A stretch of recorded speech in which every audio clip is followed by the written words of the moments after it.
सारे जजेस से ये देखें, ये आपकी ज़िम्मेदारी है पाकिस्तान के शहरियों के आइनी हकूक़ का तहफ़्फ़ुज़ करना। अगर आप लोग आइन की इस तरह से वायलेशन होती रहे कि अब प्रैक्टिकली तहरीक इंसाफ को एक कालदम जमात के तौर के ऊपर ट्रीट किया जा रहा है। हम लोगों को कैंपेन की आज़ादी नहीं है, जो लोग जो हैं बोलते हैं उनको उठा लिया जाता है, कस्टोडियल टॉर्चर का निशाना बनाया जा रहा है। पाकिस्तान को आपने बर्मा बना दिया है, ये नॉर्थ कोरिया बना दिया है। इस तरह से मुल्क जो हैं वो डूब जाते हैं और ये हमारे सामने पाकिस्तान को आप डबो रहे हैं। और जहाँ तक FIA का नोटिस का ताल्लुक है, मैं अपने बयान पे अब भी कायम हूँ। तहकीकात का मुतालबा मैं अब भी करता हूँ। मरियम नवाज़ के ख़िलाफ़ तोशा खाने की तहकीकात होना बहुत ज़रूरी है और इसके ऊपर नोटिस भेजना है, आप एक नहीं आप 100 भेजें।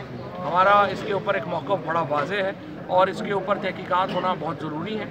और इसी तरीके से जो भी आप और पर्चे इस तरह कराते रहेंगे, इस तरह से इंक्वायरीज़ कराते रहेंगे, हम पीछे हटने वाले नहीं हैं। पाकिस्तान के लोग एक फ़ैसला कर चुके हैं, पाकिस्तान के लोग मौजूदा निज़ाम को मुस्तरद कर चुके हैं, आपकी हुकूमत को मुस्तरद कर चुके हैं और आप डर रहे हैं। अवाम के सामने जाते हुए आप थर थर काँप रहे हैं, लेकिन इंशाअल्लाह अगर आप खुद नहीं आएंगे, आपको अवाम इंशाअल्लाह घसीट के अवामी फ़ैसलों की तरफ लाएगी। अल्टीमेट फ़ैसला अवाम ने करना है, अवाम के अलावा किसी को ये इख्तियार नहीं है कि वो पाकिस्तान के फ़ैसले कर सके। इंशाअल्लाह हक़ गालिब आएगा और हम निज़ाम को बदल के हालात को बदलेंगे।